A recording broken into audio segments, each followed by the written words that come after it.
What's going on, gamers? We got an interesting post here by Legion coming from Kepler too, who's saying some more information here regarding PS6. And this does not surprise me.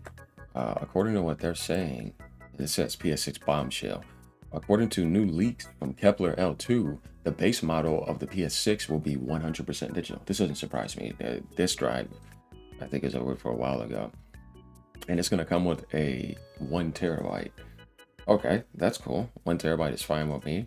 Um, Now, the 100% digital, I think what's going to happen too is that they'll probably give you an option again to go ahead and buy a extended disc if you want. I mean, I'm digital. I've been digital for the longest. I don't care that it's only digital. But if you want to give the rest of the gaming community who wants that option for the percentage that is still left over, that would still be cool.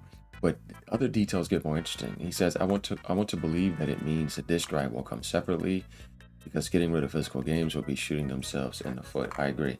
I don't think they should go for getting rid of physical games. You always try to have that percentage of people that, even back then, they're gonna,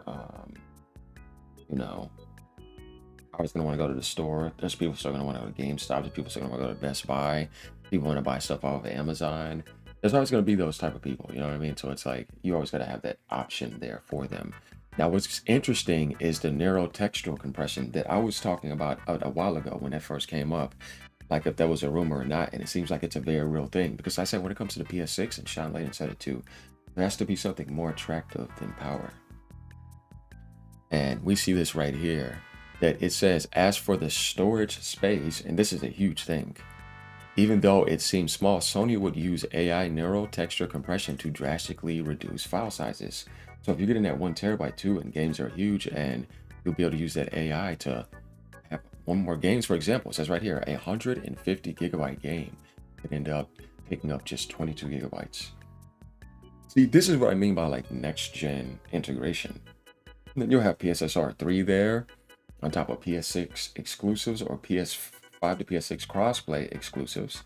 You're probably going to do that for a while because not everybody will be upgrading to PS6 instantly. You got to sell your game. So it'll definitely be like that where like the PlayStation 5 base is the lower end PC, the Pro is the kind of like mid range, and then that's the high end. So then you'll have the PlayStation handheld as well, which will be the option off the screen from all three consoles like a PC. And you can see them kind of like doing that type of ecosystem. But yeah, 150 gigabytes to 22 gigabytes is huge. Narrow texture compression. This is another thing that I'm talking about where it says, what else do you have besides power? And we see that that's what they're doing. So that's going to be a huge thing right there. And then they say, do you think the PS6 will end physical media?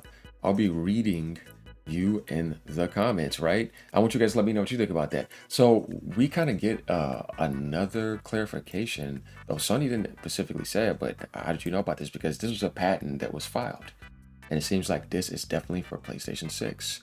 I think this is huge, like I said, because most people usually end up getting something past 1 terabyte, or if you only play a few games, you'll be all right. You have to keep deleting stuff, right? But with that, it'll be like you could go the whole generation and be fine. This would be like having like a damn 3 terabyte hard drive or something. Because games are only taking up that much space. That's huge. That's a next gen future that is actually really nice. You can just sit there and go through whatever games you want. And then have some of your PS5 games and PS4 games if you want that. And they're all going to get that enhanced image quality for PS6. You know what I mean? And that'll make games look even better, along with PSSR 3 being there for all the games right now that are being built up for that. So that it's actually something that can work. I want to see what somebody has to say about the comments. Then he says, after seeing the debate, do you prefer physical games or digital ones? Here's the thing, like, most people are digital. Like, all you need to do is take a look at the percentage worldwide. Agolia Blanca says, Puff, if they get rid of the physical format, that's it for me. The incentive and advantage of PlayStation is done. I'll switch to another console if it has disc, and if not, well, there's only the Switch and PlayStation after that. The Felix is going to be a PC. He says, if not, I'll build a PC. And that's the thing that I don't understand. It's like, well, PC's been like that, though. I'm not going to be paying $80 for every game without being able to resell it. Okay, I can understand that. That's actually a good standpoint. So, and Legion says, well, yeah, it seems like not, but a lot of people buy and trade games like that. If you take it away, they lose a good chunk of the pie here. And I think that if that was still a big thing to people, which GameStop tried because they were ripping out people for the longest, then the high percentage will still be physical. But you still got a small amount of people that still care about that, maybe 10% or something. And, you know, that matters, obviously. So I do like that option when it comes to consoles because you just get the console and you're done with the console. Mastery J says Steam Machine, it doesn't have a disk drive either.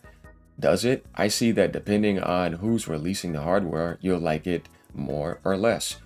Who these days is still clinging to physical media? Well, yeah, I mean, I can't say that that's not true what he's saying, but what I'm saying in general is that people still like the physical. Look at the Nintendo world; it's the biggest in there.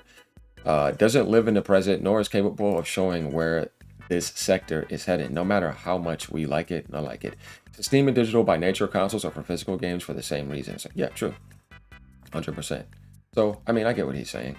And then they go down here with a little bit of an argument. Just like with the Pro, it comes separately. That helps make it cheaper, mainly for the vast majority who go fully digital. That's my thing. I think people just want to get that access, but if you want to get that later, you can still like go and get it as an option. I think Sony wants to get this down as low as possible.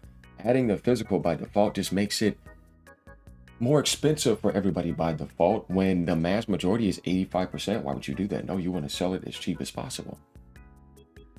So that's my take on that. Where it's like, yeah, I mean, you're not going to argue with it. I would do the same thing. Like, no, no, no, you have the option too, because you would have to pay this much, and everybody would have to be paying a higher base price. No, I want to get this as cheap as I can. So down here, he says, I think it will sell like the current Pro base console, 100 x 100 digital, and if you want physical, pay for the reader.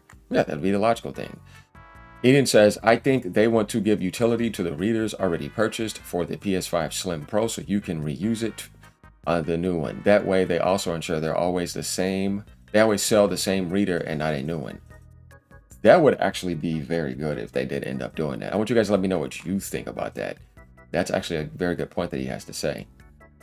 So yeah, we had some interesting comments out here. I'm not very handy, but if it comes digital, I won't buy it. I want it with a built-in reader. That's what people not understand. It's like, no, no, no, dude. It has to be separate, man, because it's already going to be more expensive than any other console. I mean, it's going to be an insane deal to get those type of specifications if it's $700. And if they can get it down to $650, oh my God, that would be insane. So we're kind of getting the idea here, guys. The biggest thing here for sure is we knew most likely it was going to be digital. We knew most likely it was going to be 1 terabyte, right? But this neural textual compression, I can't wait to see how this really plays out. Definitely for games like Call of Duty games, Battlefield, all that other stuff, you know what I mean? It's like, man, it's ridiculous because they take up so much space. A lot of other games do in general, and they do not know how to compress correctly. So I want you guys to let me know what you think. Leave a comment down below. Do you think there's other features you'd like to see for the PS6? Obviously, they took SharePlay to another level with the PlayStation 5 to where you could do group SharePlay and do it with the phone. The controller, I'm interested in what they're going to do with the PS6 controller. I've read things about other aspects of it being more like than just a physical controller. We'll see though. But what I do know is Sony's definitely going to innovate. So it's going to be interesting to see the final specifications too. Then, you know, there's going to be those comparisons against the Helix, even though that's not going to sell that much and it's going to be a PC-like device. But we'll see what happens. All right, y'all. Peace out. Keep gaming no matter what platform you're on. Later.